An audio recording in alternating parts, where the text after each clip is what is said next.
Hello my dear friends, welcome to learn English online with Krishna. दोस्तों, आज हम एक बहुत ही इंपॉर्टेंट टॉपिक सीखने जा रहे हैं जो कि है इनडेफिनिट प्रोनाउंस। तो हमको एक एक बात को ध्यान से सीखना है। इनको क्यों सीखना चाहिए? क्योंकि बहुत ज़्यादा इस्तेमाल होते हैं इंग्लिश लिखने या बोलने में, और अगर हम इनको ठीक से सीखेंगे नहीं तो हम कैसे अच्छी इंग्लिश लिखेंगे या बोलेंगे। ये होते क्या है, मैं आपको थोड़ा सा वैसे ही बता दूं। जैसे हम प्रोनाउंस का इस्तेमाल करते हैं ना, somebody, something, anybody, anything, nobody, nothing, यही होता है इनडेफिनिट प्रोनाउंस। इनको इनडेफिनिट प्रोनाउंस क्यों कहा जाता है? क्योंकि हम जिस भी आदमी या चीज़ के लिए इन प्रोनाउंस का इस्तेमाल करते हैं, उस आदमी का हम नाम नहीं बताते, मतलब डिटेल में नहीं बताते, पक्के तौर पर नहीं बताते। जैसे मान लेते हैं कोई किसी से मिलने के लिए आया था, तो हम उस आदमी का ये नहीं, नाम नहीं बता रहे, हम सिर्फ ये कह रहे हैं somebody had come to meet you, कोई आपसे मिलने के लिए आया था। तो हम उस इंसान का नाम मान लेते, उस आदमी का नाम है मुकेश, तो हम ये तो नहीं बोले कि मुकेश आपसे मिलने के लिए आया था। हम मुकेश की जगह पर सम बॉडी यानी कोई आपसे मिलने आया था, तो एक अनिश्चित बात कही जा रही है, इसीलिए इनका नाम होता है इनडेफिनिट प्रोनाउंस। वही बात यहाँ पर बताई गई है, देखिए ध्यान से समझते हैं। यहाँ जो लिखा हुआ है कि we use indefinite pronouns to refer to people. Refer पढ़ना चाहिए, इसको रेफर नहीं। तो क्या कहा जा रहा है कि we use indefinite pronouns to refer to people, लोगों के बारे में बताने के लिए, और things without saying exactly who और व्हाट दे आर। जब हम किसी इंसान के बारे में या किसी चीज़ के बारे में बिल्कुल पक्के तौर पर नहीं बताते, यानी उसका नाम नहीं बताते, सिर्फ उसके लिए हम एक प्रोनाउन का इस्तेमाल करते हैं, तो उन्हीं को इनडेफिनिट प्रोनाउंस कहते हैं। अब इसमें क्या और डिटेल्स है कि we use pronouns ending in body और वन। देखिए, फॉर पीपल, लोगों के लिए जब इस्तेमाल करेंगे इनडेफिनिट प्रोनाउन, तो वो या तो बॉडी से ख़त्म हो जैसे एनी बॉडी, सम बॉडी, या वन से ख़त्म हो जैसे anyone, someone. And pronouns ending in thing for things, और चीज़ों के लिए जो प्रोनाउंस होते हैं इनडेफिनिट प्रोनाउंस, वो थिंग से ख़त्म हो जैसे समथिंग, नथिंग, एनीथिंग, ये कहा जा रहा है। अच्छा, एक बात मैं बोल रहा हूँ सम बॉडी, तो कुछ लोगों को लगता है कि समबडी होता है ना, नहीं, दोनों ही उच्चारण सही है। या तो आप सम बॉडी बोलिए या आप समबडी बोलिए, एनी बॉडी बोलिए, एनी बडी बोलिए, एक ही बात है। ठीक है, तो आगे बढ़ते हैं। अच्छा, इनडेफिनिट प्रोनाउंस के एग्जाम्पल्स यहाँ पर बताएं, जैसे anybody, anyone, anything, everybody, everyone, everything, nobody, जिसको नो बडी भी बोला जा सकता है, नो वन, नथिंग, या somebody, someone, something, etcetera. यही सारे इनडेफिनिट प्रोनाउंस हैं। सेंटेंस में कैसे यूज़ होते हैं, दो तीन सेंटेंसेस भी वो भी देख लेते हैं। जैसे एवरीबॉडी इंजॉयड द कॉन्सर्ट। मान लेते कोई म्यूज़िक का प्रोग्राम था, कोई कॉन्सर्ट था, तो कहा जा रहा है कि हर किसी ने उस कॉन्सर्ट को इंजॉय किया, सबको मज़ा आया। तो एवरीबॉडी यहाँ पर इस्तेमाल हुआ। एक इंडेफिनिट प्रोनाउन कैसे सेंटेंस में यूज़ होते हैं। दूसरा एग्जाम्पल है, I open the door but there was no one at home, कि मैंने दरवाज़ा तो खोला लेकिन घर पर कोई भी नहीं था। तो नो वन जो है यहाँ पर एक इंडेफिनिट प्रोनाउन है। और नेक्स्ट जो एग्जाम्पल है वो है, it was a very clear day. कोई बता रहा है कि दिन तो बड़ा ही साफ था मौसम। वी कुड सी एवरीथिंग, हम सब कुछ देख सकते थे। मौसम, दिन जो था बड़ा ही साफ था, यानी मौसम साफ था बिल्कुल, हमें सब कुछ दिखाई दे रहा था। तो ऐसे ही ये सेंटेंस में, किसी भी प्रकार के सेंटेंस में जहाँ पर इनकी रिक्वायरमेंट है, ज़रूरत है, आप इनको यूज़ कर सकते हैं। लेकिन सबसे ज़रूरी ये सीखना कि इनको यूज़ करते कैसे हैं। देखिए, वही अब सीखेंगे यूजेज ऑफ इनडेफिनिट प्रोनाउंस, कि इनको किस किस तरीके से सेंटेंस में यूज़ करना है। ये टेक्निकल पार्ट है, इसको बहुत ध्यान से सीखना है। देखिए, पहला जो यूज़ है वो ये कि we use a singular verb after an indefinite pronoun. जब भी हम सेंटेंस में कोई इनडेफिनिट प्रोनाउन यूज़ करेंगे, जैसे somebody, someone, anything, anybody, nothing, nobody, तो उसके बाद हमको सेंटेंस में एक सिंगुलर वर्ब का इस्तेमाल करना है। देखिए, यहाँ पर एग्जाम्पल्स हैं, जैसे एवरीबॉडी। अब एवरीबॉडी एक इनडेफिनिट प्रोनाउन है। Everybody loves Sachin. लव्स जो है वो वर्ब की फिफ्थ फॉर्म है, ही शीट के साथ लगती है, सिंगुलर फॉर्म है।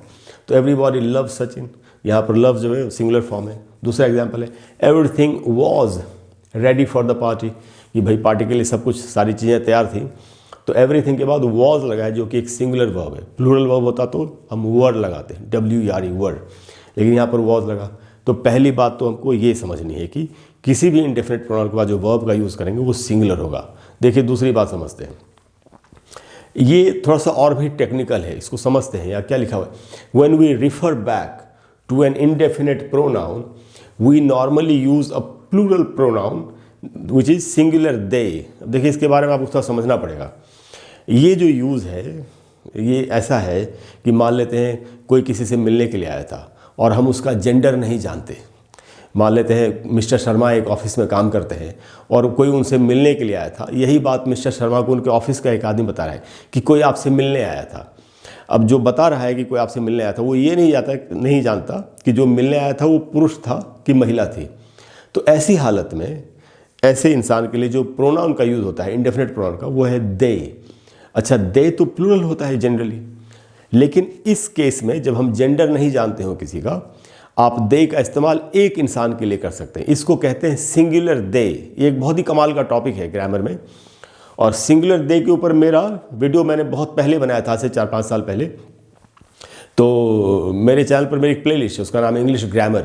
उस प्लेलिस्ट में या प्रोनाउंस की एक प्लेलिस्ट है, उसमें भी आपको ये वीडियो मिल जाएगा। तो आप देख करके समझ सकते हैं कि सिंगुलर दे क्या होता है। बाकी मैंने आपको बता ही दिया कि जब भी किसी ऐसे इंसान के बारे में हम बात कर रहे हैं जिसका जेंडर हम नहीं जानते कि मेल है कि फीमेल है, तो उसके लिए जो प्रोनाउन यूज़ करते हैं वो दे का यूज़ होता है और वो सिंगुलर होता है, सिंगुलर माना जाता है उसको, और ये ग्रामेटिकली 100% करेक्ट होता है। नहीं, अगर आप कहेंगे तो मैं सिंगुलर दे पर फिर से एक डिटेल्ड वीडियो बना दूंगा। तो देखिए एग्जाम्पल्स यहाँ पर है कि सिंगुलर दे देखिए कैसे इस्तेमाल होता है। जैसे यहाँ कहा जा रहा है कि एवरीबॉडी एंजॉयड द कॉन्सर्ट, हर किसी ने कॉन्सर्ट को एंजॉय किया। They stood up and clapped, और वही लोग खड़े और उन्होंने तालियां बजाई। तो उसके बाद आई विल टेल समबॉडी, देखिए यहाँ जो है एवरीबॉडी एंजॉयड, एवरीबॉडी तो सिंगुलर होता है लेकिन उसके लिए दे लगा प्रोनाउन।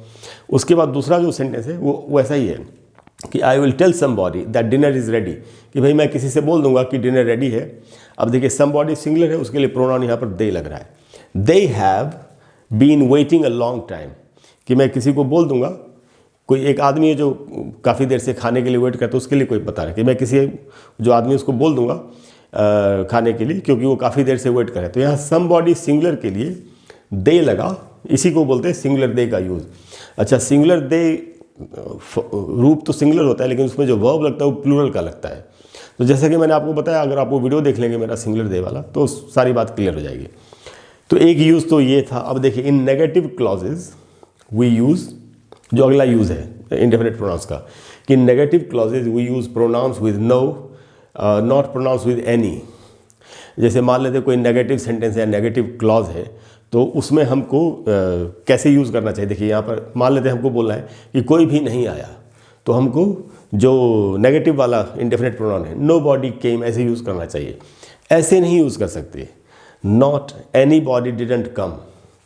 जैसे बोलना हो कोई भी नहीं आया तो हमको कहना चाहिए नो बॉडी केम, हम ऐसे नहीं बोल सकते एनी बॉडी डिडंट कम। तो ये गलत यूज़ है, ये बताया जा रहा है कि negative clauses we use pronouns with no. अगर कोई नेगेटिव क्लॉज बनाना है आपको तो नो बॉडी, नथिंग ऐसे करके बनाना चाहिए, ऐसे नहीं कि एनी बॉडी डिड नॉट, तो ये गलत हो जाएगा। तो एक यूज़ ये था।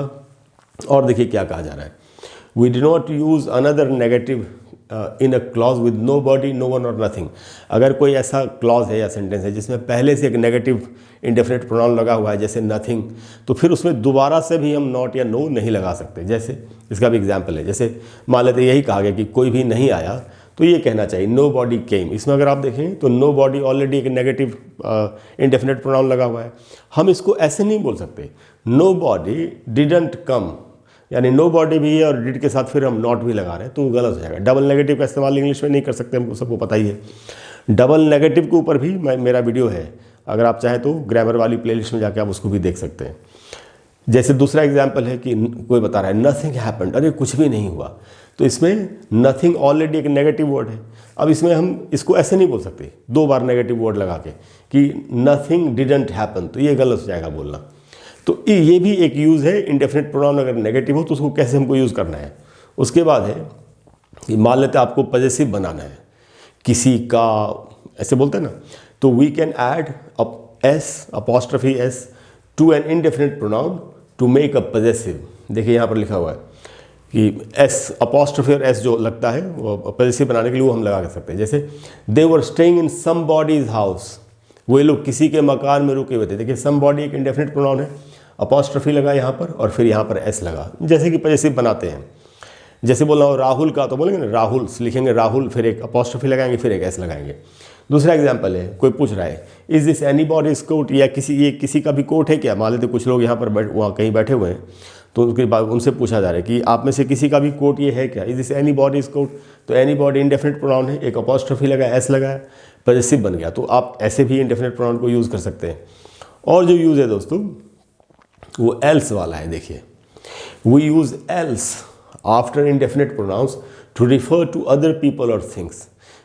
जैसे एग्जाम्पल समझते हैं, फिर अच्छे से समझेंगे। देखिए यहाँ लिखा हुआ है all the family came but no one else, यानी जब भी हमको यहाँ का क्या कहा जा रहा है, we use indefinite pronouns to refer to other people और थिंग्स, जो दूसरे लोग हैं, दूसरी चीज़ नहीं बोलते, कोई और भी आया है क्या, कोई और भी चीज़ है क्या, इस तरीके से जब बोलना हो तो इंडेफिनिट प्रोनाउंस के साथ आप एल्स का इस्तेमाल करेंगे।